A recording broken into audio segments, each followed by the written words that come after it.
Have you ever been told you feel too much? That you're too sensitive, too aware, too emotionally tuned in to everyone around you? Maybe you walk into a room and instantly sense the tension, even before a word is spoken. Maybe you absorb other people's moods like a sponge, feeling drained after social situations while everyone else seems fine. You might have wondered, why am I like this? Is it a gift, a burden, or something you were simply born with? Most empaths spend years believing their sensitivity is just their personality. Something mystical, something rare, something they never question too deeply. But what if this wasn't something you were simply born with? What if it was something built quietly, invisibly, during your childhood? What if the very experiences that shaped your earliest understanding of love, safety, and connection also shaped your ability to feel others so deeply? And what if most empaths never realize that their extraordinary emotional awareness began as a survival strategy long before it became an identity? If you've ever felt different because of how deeply you feel, this conversation is for you. Not to label you, not to analyze you, but to gently explore a truth that many people sense but rarely understand. Because empathy isn't just about being kind or caring. It's about how your nervous system learned to read the world. It's about how your heart learned to listen before your voice ever learned to speak. And sometimes, the story of how you became an empath begins in places you barely remember, in childhood moments that seemed ordinary but quietly shaped your emotional lens forever. When we talk about childhood, we often imagine big events, trauma, chaos, dramatic memories. But the truth is, emotional patterns are formed not only through obvious pain, but through subtle environments. A home where emotions were unpredictable. A parent who needed comfort more than they offered it. A household where silence meant safety and expression meant conflict. A family where love was real but inconsistent. The child in such spaces learns quickly. To survive, they must pay attention. They must notice tone changes, facial expressions, the smallest emotional shifts. They learn to read energy before words.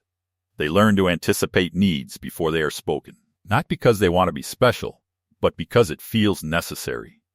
And over time, that skill becomes wired, deeply, permanently. The human mind, especially a child's mind, is incredibly adaptive. It learns what it must do to feel safe, connected, and valued. When a child grows up in an environment where emotional stability is uncertain, they develop hyper-awareness. They become emotional detectives. They sense danger before it arrives. They sense sadness before it is admitted. They sense anger before it explodes. This sensitivity becomes their shield, and eventually, their identity. By adulthood, this person may be known as intuitive, empathetic, emotionally intelligent, but inside, they are still the child who learned that paying attention to everyone else was the key to survival. This is why many empaths don't realize their childhood made them this way. Because the skill feels natural. It feels like who they are. They don't remember learning it. They don't remember choosing it. It simply exists, like breathing. But beneath that natural feeling is a long history of adaptation. A nervous system trained to scan. A heart trained to tune in. A mind trained to anticipate. And once you see this, something shifts. Because empathy is no longer just a personality trait. It becomes a story of resilience, of intelligence, of emotional endurance. As empaths grow older, their gift becomes both beautiful and exhausting.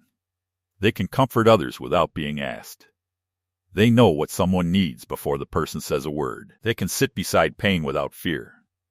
But they also struggle with boundaries. They struggle to separate their feelings from others. They struggle to say no without guilt. They struggle to rest without feeling they must fix someone else's world first. And often, they don't understand why they feel so responsible for everyone's emotional well-being. They assume it's kindness, but sometimes it's conditioning. Many empaths were once children who felt responsible for the emotional atmosphere of their home. If a parent was sad, they tried to cheer them up. If a parent was angry, they tried to avoid triggering it. If a parent was distant, they tried harder to gain attention. This teaches the child that love is something they must earn through emotional labor. And as adults, they continue this pattern. They feel responsible for others' happiness. They believe their worth comes from how much they care. And they rarely ask, who cared for me when I was learning to care for everyone else? There is a quiet contradiction inside many empaths. On the surface, they seem emotionally strong. They support others. They offer wisdom. They listen without judgment. But underneath, they often feel unseen. Because they are so used to looking outward that they forget how to look inward. They can describe someone else's emotions perfectly, but struggle to name their own. They know how to hold space for others, but don't know how to ask for space for themselves. They can sense everyone's needs, but feel unsure about their own.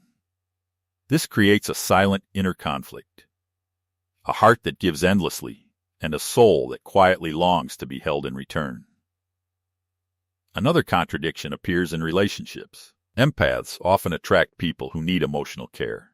They become the safe place, the therapist friend, the emotional anchor. At first, this feels meaningful, but over time they may feel drained, unbalanced, or taken for granted.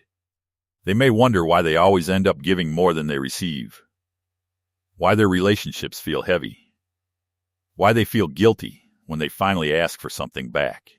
And without realizing it, they repeat the emotional patterns of childhood. Giving to earn love. Attuning to avoid abandonment. Caring to feel secure. Sometimes empaths resist looking at their childhood because it feels like blaming the past. But understanding is not blame. It is clarity. When you see how your sensitivity developed, you begin to separate what is gift from what is wound. Because empathy itself is not the problem. The problem is when empathy is fused with self-neglect. When caring for others becomes a replacement for caring for yourself. When emotional awareness becomes emotional exhaustion. And when love becomes something you provide, rather than something you receive. A shift in perspective begins when an empath realizes, I am sensitive not because I am broken, but because I adapted. I learned. I evolved. I survived. This realization is powerful. It turns shame into understanding. It turns confusion into compassion. It allows you to see your childhood not as a sentence, but as a story that can now be rewritten, because what was once necessary for survival may no longer be necessary for living. With this new perspective, empathy becomes a choice, not a compulsion. You begin to notice when you are absorbing emotions that are not yours. You begin to ask yourself, do I actually feel this, or am I sensing someone else? You begin to recognize when your urge to help comes from love, and when it comes from fear of being unneeded. You start to practice boundaries not as walls, but as doors you learn to open and close consciously. And slowly, you reclaim energy that was always flowing outward. This integration is where real growth happens. You start listening to your own emotional signals with the same attention you give others. You learn to sit with your own feelings without immediately distracting yourself by helping someone else. You discover that your worth is not measured by how much you give, but by who you are even when you give nothing. You realize you are allowed to rest, allowed to say no, allowed to disappoint someone, allowed to choose yourself. And as you do, your empathy becomes cleaner, lighter, more sustainable. No longer a survival mechanism, but a genuine expression of your heart. Understanding your childhood's role in shaping your empathy also brings compassion for your younger self. That child who watched carefully, who listened deeply, who tried to keep peace, who carried emotional weight far too early. That child did the best they could with what they had. And now, as an adult, you have the power to offer that child what they needed then. Safety, validation, softness. This inner reparenting is quiet but transformative. Because when you meet your own emotional needs, you stop searching for others to fill them. And here's something many empaths discover once they walk this path. Their sensitivity doesn't disappear. It refines. It matures. It becomes wisdom. They still feel deeply. They still understand others. But they no longer lose themselves in the process. They become someone who can care without collapsing, love without overgiving, connect without self-erasing.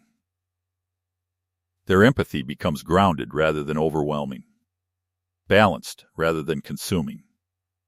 A gift that finally belongs to them, not something that controls them. In the end, realizing that childhood shaped your empathic nature is not a sad discovery. It is a liberating one. It means you are not mysterious or defective. You are a human being whose nervous system adapted beautifully to the world it knew. And now, with awareness, you get to decide how that system continues to operate. You get to keep what serves you and release what no longer does. You get to honor your sensitivity while protecting your peace. So if you've ever wondered why you feel so deeply, why you sense what others miss, why you carry emotions that aren't always yours, remember this.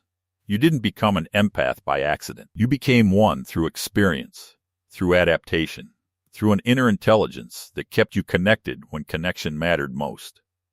And now, as you understand your story more clearly, you hold the power to shape the next chapter. One where your empathy remains your strength, not your burden.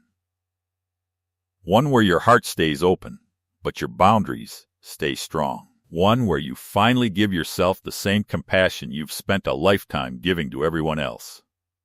And maybe that's the most beautiful truth of all. You were never too much. You were simply a child who learned to feel deeply. And today, you are an adult who can finally learn to feel safely.